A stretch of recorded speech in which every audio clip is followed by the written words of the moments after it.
Hi, I'm Sarah Taylor. I'm an awakening trail guide and an intuitive energy healer, and on this channel I create videos about the intersection of neurodivergence and spiritual awakening. And today I want to talk about the practice of Neti Neti. It's a Sanskrit phrase and it translates to not this, not this. So my path was very much Neti Neti in the beginning, very much I'm not the mind, I'm not the body, I'm not the personality, I'm not these labels. It's meant to be an inquiry to strip away everything that you're not. Discover who you are not, who and what you are not.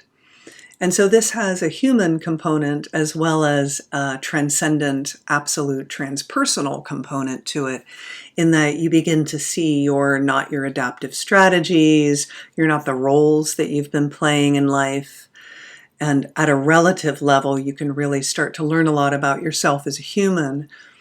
But you keep stripping away, what am I not? I'm not that, I'm not that. And not trying to grasp onto an affirmative answer as to what you are. Remaining with the mystery.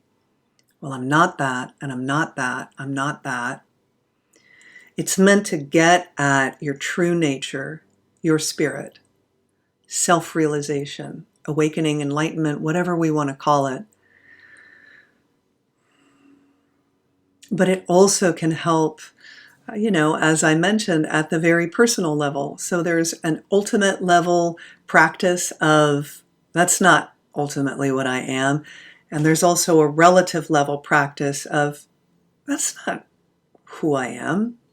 How I just responded to that and became reactive, or I said I liked that flavor of ice cream when I really don't. And as neurodivergent people, there's a lot of masking that we do in order to fit in with an holistic brained society. So this really starts to unravel masking. It starts to poke holes in the separate self. And so we can really try to lean into or try to grasp what we are. Well, I'm pure awareness, I'm pure consciousness, I'm source, I'm the oneness. But even that's a label. So even though that can be a very helpful pointing, you are the awareness that is aware of all the things that you're not, and having an actual direct experience of that is incredibly powerful. So yes, thumbs up on that. But not everybody works that way. Not everybody is responding to that affirmative type of practice.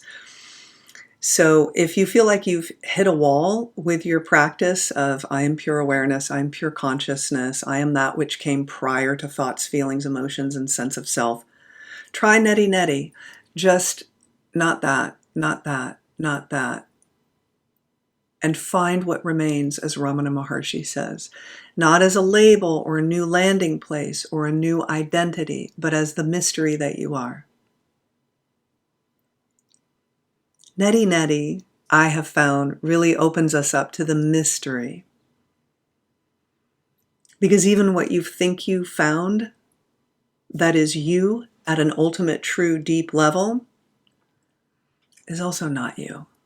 If it can be named, the Tao that can be named is not the Tao. And I have to stress that this isn't an intellectual exercise for, a very mental exercise of like arguing with people on a Facebook non-duality group. So that's not what I'm talking about, but like a direct experience of the mystery of what you are. And you can get there by seeing what you're not.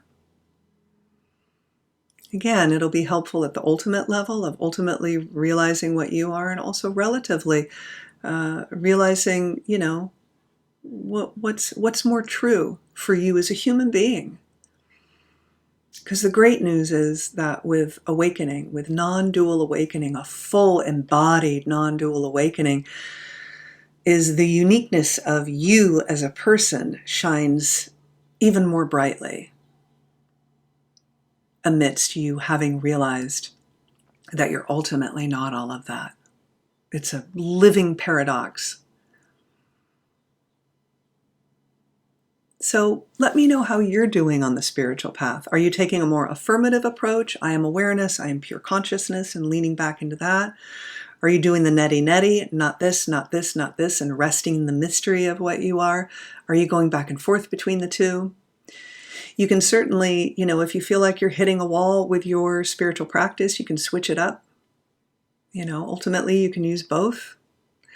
And I always recommend trying a spiritual practice for about a week or 2 weeks and really exhausting it. I mean, actually longer than that if you can. Keep going. But, we live in an age where there are a lot of YouTube videos, there are a lot of spiritual teachers out there, there's a lot of books. When I was awakening or at the beginning of my spiritual path, there wasn't any of this. Not like it was now. I couldn't find a lot, actually, which I now look back on as a little bit of a blessing. And we get really jumpy and impatient, and we're like the spiritual salad bar. We're like, oh, I'm going to take a little taste of this teacher over here, and then this sat song, and then I'm going to watch this video. And then, you could have listened to like 10 spiritual videos before bed after work one night. And it's like, maybe just take a practice and practice it for like 2 weeks and see what happens. When you get frustrated, when you get bored, when you hit a wall with it, keep going. And then at the end of the 2 weeks, switch it up. I'd love to hear from you. So please put in the comments how your path is going and how it's been for you. And if you found this video helpful, please subscribe and like and hit the bell to be notified about more videos. And thanks for watching. Till next time.